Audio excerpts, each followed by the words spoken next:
हायस्कूलचा जो इतिहास आहे 1924 ते 2024 आणि जसं आपल्याला सांगण्यात आलं की 2024च्या डिसेंबरमध्ये ही शाळा जी आहे 1924च्या डिसेंबरमध्ये ही संस्था सुरू झाली आणि या 2024 आणि आता हे 2025 जे वर्ष आहे हे शताब्दी वर्ष म्हणून आम्ही साजरं करतो आहोत.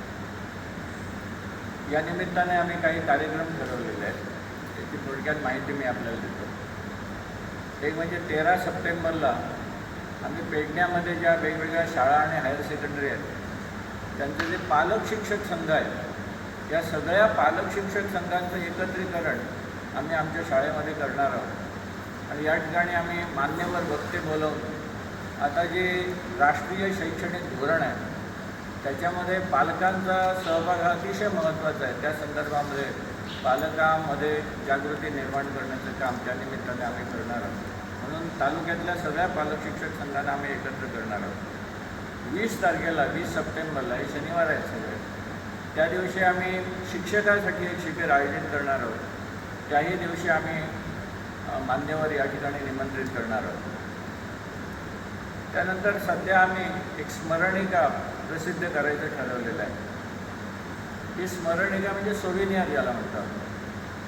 याच्यामध्ये शाळेचा इतिहास जो आहे हा शाळेचा इतिहास आतापर्यंत जो थोडक्यामध्ये आता सांगितला गेला तो विस्तृतपणे आपल्यासमोर येईल. त्याशिवाय ज्या कोणा नागरिकांना, माजी विद्यार्थ्यांना, हितचिंतकांना, संस्थेच्या सभासदांना आमच्या वेगवेगळी विद्यालयं जी आहेत किंवा आमची संस्था यांच्याविषयीची माहिती आहे त्याने ती लिखित स्वरूपामध्ये आम्हाला पाठवून द्यावी आणि बरोबर आपला एक फोटो आणि आपला पत्ता पाठवून द्यावा अशी मी आपल्या माध्यमातून त्या सर्वांना विनंती करतो. म्हणजे त्यांचे जे चांगले लेख असतील किंवा त्यांचे अभिप्राय असतील त्यांचाही आम्ही अंतर्भाव त्या स्मरणिकेमध्ये करणार आहोत. त्याच्यानंतर आमचे काही पदाधिकारी जे होऊन गेले, आज ते अस्तित्वामध्ये नाहीत, हयात नाहीत, त्यांचीही दखल आम्ही घेणार आहोत. काही आमचे शिक्षक आहेत जुन्या काळातले, त्यांची काही जणांची नावं आता ज्यांचा उल्लेख झाला, पण अशी अनेक नावं आहेत. तर ती नावं आम्ही शोधण्याचं काम सुरू केलेलं आहे आणि त्याही कुटुंबीय, त्यांचे जर कुटुंबीय हयात असतील तर त्यांना या ठिकाणी बोलावून त्यांचा सत्कार आणि गौरव करणार आहोत. तसंच आमचे माजी विद्यार्थी किंवा आमचे सभासद जे उच्च पदावर आहेत त्यांचाही आम्ही गौरव करणार आहोत. त्यामुळे आम्ही सोविनियरच्या निमित्ताने या स्मरणिकेच्या जो काही फंड उभा करण्याचा आमचा प्रयत्न आहे तो प्रयत्न याच्यासाठी आहे की या 2-3 कार्यक्रमासाठी जो आपल्याला खर्च लागेल तो खर्च त्याच्यामधून आम्हाला उभा करायचा आहे. पण याच्यामध्ये आम्ही सगळ्यांची दखल घेणार असं निश्चितपणे ठरवलेलं आहे. त्याचबरोबर लिखित स्वरूपामध्ये इतिहास सगळ्यापर्यंत पोचावा हाही आमचा एक प्रयत्न आहे आणि म्हणून आम्ही ती स्मरणिका प्रसिद्ध करणार आहोत. ऑक्टोबरच्या साधारणपणे 9 ते 10 तारखेला आम्ही समारोपाचा सोहळा घेणार आहोत असं ठरवलेलं आहे. ज्याच्यामध्ये गोव्यातले राजकीय नेते, शिक्षण क्षेत्रातले मान्यवर, सामाजिक क्षेत्रातले आणि सांस्कृतिक क्षेत्रातले मान्यवर या सगळ्यांना निमंत्रित करून एक मोठा कार्यक्रम घ्यायचा असं आम्ही ठरवलं. आणि त्याच दरम्यान आम्ही एक सांगीतिक कार्यक्रमसुद्धा घ्यायचं ठरवलेलं आहे. त्याच्यामुळे अशा प्रकारचे हे कार्यक्रम या येणाऱ्या 2 महिन्यामध्ये म्हणजे सप्टेंबर आणि ऑक्टोबरपर्यंत असं घेऊन आम्ही या एकूण हा जो शताब्दी समारोह जो आम्ही सुरू केला, त्याचबरोबर पेठेजवाडा हायस्कूल त्यांचं सुवर्ण महोत्सवी वर्ष आहे. तर या दोन्ही कार्यक्रमांची सांगता जी आहे ती सांगता आम्ही ऑक्टोबरच्या पहिल्या किंवा दुसऱ्या आठवड्यामध्ये करणार आहोत. असा एकंदर आम्ही काही कार्यक्रम यावेळी ठरवून घेतलेले आहेत. तर या सर्व कार्यक्रमामध्ये आमच्या माजी विद्यार्थ्यांनी, आमच्या सभासदांनी, आमचे हितचिंतक आहेत त्यांनी आणि कोरगावमधल्या नागरिकांनी, तसंच कोरगावविषयी प्रेम वाटणाऱ्या किंवा आमच्या शाळा, आमच्या संस्था यांच्याविषयी ज्यांच्या मनामध्ये प्रेम आहे त्यांनी आपले जर लेख लिहून पाठवले आम्हाला किंवा आपले अभिप्रायसुद्धा पाठवले फोटोसह, तर त्याला योग्य ती प्रसिद्धी आम्ही देऊ. म्हणून तुमच्या माध्यमातून मी सर्वांना विनंती करतो की त्यांनी आम्हाला याच्यामध्ये कार्यामध्ये सहकार्य करावं आणि ही जी स्मरणिका आहे ही अतिशय उत्कृष्टपणे कशी निर्माण होईल हाही आमचा एक कटाक्ष असेल आणि ती संग्रही ठेवण्यासारखी सुंदर असावी असं करण्याचा आमचा प्रयत्न आहे. अशा प्रकारचे हे कार्यक्रम आहेत, तेव्हा सर्वांनी याच्यात आम्हाला सहकार्य द्यावं. त्याचबरोबर आमच्या पत्रकार मित्रांना, प्रिंट मीडिया आणि इलेक्ट्रॉनिक मीडिया यांनाही मी विनंती करतो की आमच्या या पुढे येणाऱ्या 1-2 महिन्यामध्ये जे वेगवेगळे कार्यक्रम होतील त्यांची निमंत्रणं तुम्हाला मिळतील, तर त्यावेळी आपण जरूर येऊन त्याचं वृत्तांकन करावं आणि त्याला आवश्यक ती प्रसिद्धी द्यावी अशी मी आपल्या सर्वांना विनंती करतो. पुन्हा एकदा आमचे सर्व पदाधिकारी या ठिकाणी जमले, आमचे माजी विद्यार्थी आहेत, उच्चपदस्थ आमचे माजी विद्यार्थी. मी दशरथ गावडे या संस्थेचा सध्या चेअरमन म्हणून काम करतो आहे. या संस्थेला आता यावर्षी 100 वर्ष पूर्ण होत आहे. या 100 वर्षाचा जो एवढा काळ आहे, या काळामध्ये त्या संस्थेने कशी वाटचाल केली याचं मी इथं थोडक्यात तुम्हाला पुढे निवेदन करतो आहे. 1924च्या आसपास सोनबा थळी, जगन्नाथ थळी, डॉक्टर शांताराम देसाई, कैलासवासी केशव गावडे वगैरे मंडळींनी जत्रेच्या निमित्ताने एकत्र येऊन या संस्थेत इथं प्राथमिक शाळा सुरू करावी म्हणून 1924 साली जत्रेच्या मुहूर्तावर एक कमलेश्वर विद्यालय म्हणून सुरू केलं.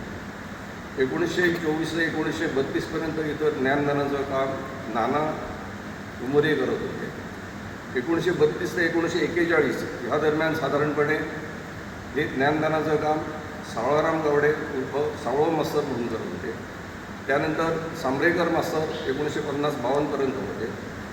1952 ते 1961 म्हणजे गोवा स्वतंत्र होईपर्यंत या संस्थेमध्ये विद्यादानाचं काम काशीनाथ बर्वे म्हणजे गुणाजी बर्वे आणि केशव थळी उर्फ बाबू थळी हे दोघेही 61पर्यंत शिक्षकदानाचं काम करत होते. या मधल्या वेळात रावराजे देशप्रभू पेडणे जमीनदार यांनी या संस्थेसाठी 2 खोल्या बांधून दिल्या होत्या. पुढे 1961 गोवा स्वतंत्र झाला. त्याच्यानंतर पुढे 1962 प्राथमिक विद्यालय आमचं होतं ते गव्हर्मेंटमध्ये गेलं आणि मिडल भाग इथं सुरू राहिला. हा मिडल भाग स्पेशली बाबू थळी यांनी सुरू केला होता 1952 ते 1961. पुढे 1962पासून मिडल भाग सुरू राहिला आणि 1962मध्ये या संस्थेची एक अस्थायी समिती निवडण्यात आली. या अस्थायी समितीमध्ये चेअरमन म्हणून श्री शंकरचंद्राजी गावडे यांची नेमणूक झाली होती आणि यांच्याबरोबर आणि कार्यकारी मंडळ होतं. या कार्यकारी मंडळाने 1962 ते 1966 या 4 वर्षांच्या काळात मिडल स्कूलला सरकारी मान्यता मिळवून घेतली. घटनेचा मसुदा तयार केला आणि घटना रजिस्टर करून घेतली 1964 साली आणि मिडल स्कूलला व्यवस्थित स्थळे मिळवून देण्याचा त्यांनी प्रयत्न केला. 1966 ते 1970 ह्या काळामध्ये वसंत लक्ष्मण प्रभू देसाई हे चेअरमन म्हणून होते. त्यांनी या स्कूलामध्ये शाळेमध्ये व्यवस्थित चांगल्या सुधारणा केल्या. बेंचेसची व्यवस्था केली. काही खुर्च्या नव्हत्या त्याची त्यांनी व्यवस्था केली आणि आर्थिक मदतही केली. 1970 ते 1974 ह्या 4 वर्षांच्या कार्यकाळामध्ये केशव थळी अर्थात बाबू थळी डिपार्टमेंटमधून त्याने निधीसुद्धा मिळवून घेतला. पुढे याच काळात 1973मध्ये कांबोळकर हायस्कूल या संस्थेला जोडलं गेलं आणि 1973ला कमलेश्वर हायस्कूल मराठी माध्यम आणि इंग्रजी माध्यम अशी 2 माध्यमं सुरू झाली. 1973ला पहिली बॅच SSCची बसवून बोर्डाला उत्तीर्ण झाली. त्यानंतर 1974ला पेठेजावडा येथे 5वीचा वर्ग सुरू झाला आणि पुढे तो हळूहळू वाढत गेला. 1974 ते 1980 ह्या काळामध्ये कैलासवासी मनोहर शेट्टी हे चेअरमन झाले. त्यांनी दोन्हीकडच्या पेठेजावडा आणि इकडच्या दोन्ही हायस्कूलच्या बांधकामाला त्यांनी सुरुवात केली. पेठेजावडाची ग्रँट म्हणजे निधी होता तो त्याने स्वतः मिळवून आणला होता आणि दोन्हीकडच्या हायस्कूलच्या बांधकामाला त्यांनी सुरुवात केली. 80 ते 81 ह्या एका वर्षासाठी परत बाबूथळी केशव थळी बाबूथळी म्हणून चेअरमन झाले आणि त्यांनी या शाळेला थोडीशी बिल्डिंगला स्थैर्य दिलं आणि इंग्लिश मिडियम इथे नव्या बिल्डिंगमध्ये इथं वर 1981मध्ये घेऊन आलं. 1982 ते 1987 ह्या कार्यकाळामध्ये अमल शेट्टी चेअरमन झाले आणि त्यांनी आपल्या परी ह्या संस्थेचो हांव अध्यक्ष आणि म्हाका भरपूर आनंद खुशी आणि अभिमान वाटता की कोरगांव सारख्या गावात एक संस्था जेका 100 वर्षां आज पूर्ण जातात ज्या कमळेश्वराच्या कृपेन आणि ह्या संस्थेन आपली शैक्षणिक कार्यकारी सुरवात 1924 साला करून आज 100 वर्षां आमकां पूर्ण जाल्लेली आसा ह्या संस्थेक आणि ह्या संस्थेचे दोन जी स्कुलां आसात एक पेटीच्या वाडा एक देऊळवाडा आणि एक हायर सेकंडरी आसा त्याच्या बरोबर प्रायमरी स्कूल सुद्दां आमचे कडेन आसा आणि ह्या संस्थेच्या शैक्षणिक जी दोन युनिट आसात कमलेश्वर हायस्कूल देऊळवाडा एका जवळ जवळ आता 65 इयर्स कंप्लीट जाल्लेली आसात ह्या देऊळवाड्याची त्याच्या पयलीं ती देवळाच्या बाजूक थंय आनी एक स्कूल आशिल्लें थंय अजूनय आसा पण एकदम आनंदाची गोष्ट आसा कोरगांव सारख्या गावात एक संस्था 100 वर्ष पूर्ण करून ह्या संस्थेत ह्या शाळेत महाराष्ट्र आणि आजूबाजूच्या गावातील म्हणजे हरंबल मांद्रे पेडणे अशा अनेक गावात परत महाराष्ट्रातल्यान सुद्धा भरपूर लोकांनी शिक्षण घेऊन बऱ्याचशा उच्च पदाचेर आसा आमच्या संस्थेचे आणखी एक अभिमानाची गोष्ट म्हणजे जी हायर सेकंडरी आम्ही सुरू केल्या 30 वर्ष झाली आणि पेटेच्या वाड्याचे स्कूल आसा ताका ह्याच वर्षी आमच्याकडे 50 वर्ष पूर्ण झाली आणि तो सुवर्ण महोत्सव सुद्धा आणि हेच्यो ह्या संस्थेची जी सुरवात झाली ताका 100 वर्ष पूर्ण जाल्या त्या कारणान सुद्धा हे दोन उत्सव आम्ही एकदम आनंदात आणि मोठ्या उत्सवान साजरो करपाचो ठरयल्लो आसा ताका लागून आज ही प्रायस कॉन्फरन्स हे केलेली आसा आमच्या संस्थेचे चेअरमॅन माननीय दशरथ गावडे सेक्रेटरी सुदन बर्वे आणि इतर पदाधिकारी ह्यांच्यानी सगळी जबाबदारी घेऊन हे दोनही जे कार्यक्रम असतात हे ऑक्टोबर महिन्यामध्ये त्याचो महोत्सव आम्ही सादर करपाचो केलेलो आसा म्हाका आणखी अभिमानाची गोष्ट तुमकां सांगपाची दिसता की आयज आमच्या जो एज्युकेशन गोवा बोर्डाचो जो चेअरमॅन आसा तो ह्याच संस्थेचो विद्यार्थी ह्या शाळेचो विद्यार्थी माननीय भगीरथ शेटये तसोच आमचो वासुदेव शेटये आणि अशे डॉक्टर किंवा आम्ही आत्माराम गावडे पळयल्लेलो आसा की एक अशा गव्हर्मेंट डिपार्टमेंटान इतक्या वयल्या स्टेजीचेर पावलेलो आसा तसोच डॉक्टर सीताराम कोरगांवकर आसा खूब जाणांची नांवां घेयना पूण आमकां अभिमान वाटटा की ह्या संस्थेन आमकां जाय तरेचे आनी ह्या गोंयाक तेंचो उपयोग जाल्लो आसा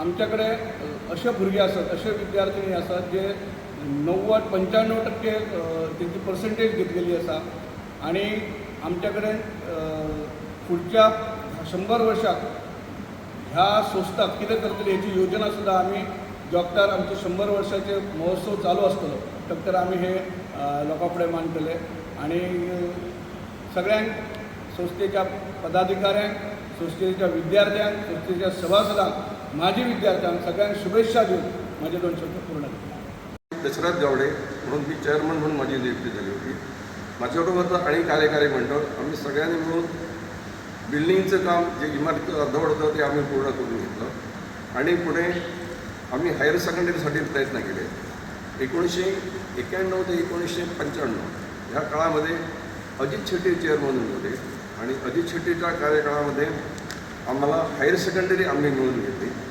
अजित शेट्टी त्यांचे सहकारी यांचं अभिनंदन कारण त्यांच्या कार्यकाळामध्ये हे हायर सेकंडरी आम्ही मिळवली 1994 पुढे 1995 ते 1997 ह्या 2 वर्षासाठी प्रभाकर शेट्टी चेअरमन होते त्यांनी आपलं कार्यकाळामध्ये काम करण्याचा प्रयत्न केला पुढे 1997 ते 1999 आत्माराम गावडे म्हणजे आबा चेअरमन होते त्यांनी नवीन काही टेक्निक आणण्याचा इथे प्रयत्न केला आणि बिल्डिंगचं अर्धवट काम असलं ते पुढे नेण्याचा प्रयत्न केला 1999 ते 2000 पर्यंत थोड्या काळासाठी परत आपलं शेट्टी चेअरमन होते आणि 2000 ते 2004 ह्या काळामध्ये रमेश शेट्टी चेअरमन होते रमेश शेट्टीच्या कार्यकाळामध्ये या हायर सेकंडरी बिल्डिंगचं काम पूर्णत्वास आलं सुरू केलं आणि पूर्णत्वास आलं त्यावेळी त्यांच्या सहकार्याने आणि इतर लोकांनी ज्या संस्थेशी संबंधित होते या सगळ्यांनी चांगलं सहकार्य केलं. 2004 ते 2006 पुन्हा आत्माराम गवडे चेअरमन होते. त्यांनीही काही नवीन टेक्निक परत पुढे आणण्याचा प्रयत्न केला. 2006 ते 2008 परत मनोहर शेट्टी चेअरमन होते आणि 2008 पासून 2016पर्यंत मी दशरथ गावडे आणि माझ्याबरोबर बाकी कार्यकारी मंडळ हे कार्यरत होते. ह्या कार्यकाळात आम्ही हायस्कूलला जी ग्राउंडची गरज होती ती आम्ही जमीन संपादन केली आणि संबंधित अधिकाऱ्यांकडे जाऊन त्यासाठी निधी उपलब्ध करून घेतला. ह्या मधल्या वेळातच 2012मध्ये प्राथमिक विभाग सरकारने दिला होता. तो आम्ही दोन्हीकडे घेतला. पेठे सरकारी कमलेश्वर हायस्कूल पेठेचा वाडा आणि कमलेश्वर हायस्कूल देऊळवाडा या दोन्ही विद्यालयांमध्ये आम्ही हा प्राथमिक विभाग सुरू केला. त्या प्राथमिक विभागासाठी पेठेचा वाडा येथे आम्ही 2014मध्ये अगदी थोडक्यात वेळात आम्ही एक सुसज्ज अशी इमारत उभी केली. अशा पद्धतीने 2008 ते 2016पर्यंत काम झाल्यानंतर पुढे 2016 ते 2025 ह्या कार्यकाळात परशुराम गावडे चेअरमन म्हणून झाले. त्यांनीही आपल्या गावात आपल्या पद्धतीने नवीन तंत्र आणि काही शिक्षणामध्ये बदल करण्याचा त्यांनी यशस्वी प्रयत्न केला. पुढे 2025 ते 2000 आतापर्यंत मी स्वतः आणि माझे सहकारी चेअरमन म्हणून कार्य करत आहोत. आणि हा जो आज शतक महोत्सवी जो कार्यकाळ आहे तो आता आम्ही पूर्ण करण्याच्या तयारीत आहोत आणि त्याचे प्रयत्न आहोत. या कामी सगळ्यांनी आम्हाला सहकार्य द्यावं असं मी सगळ्यांना विनंती करतो आणि सगळ्यांना धन्यवाद देतो. पत्रकारांना धन्यवाद देतो आणि माझं मला मान्यता दिली.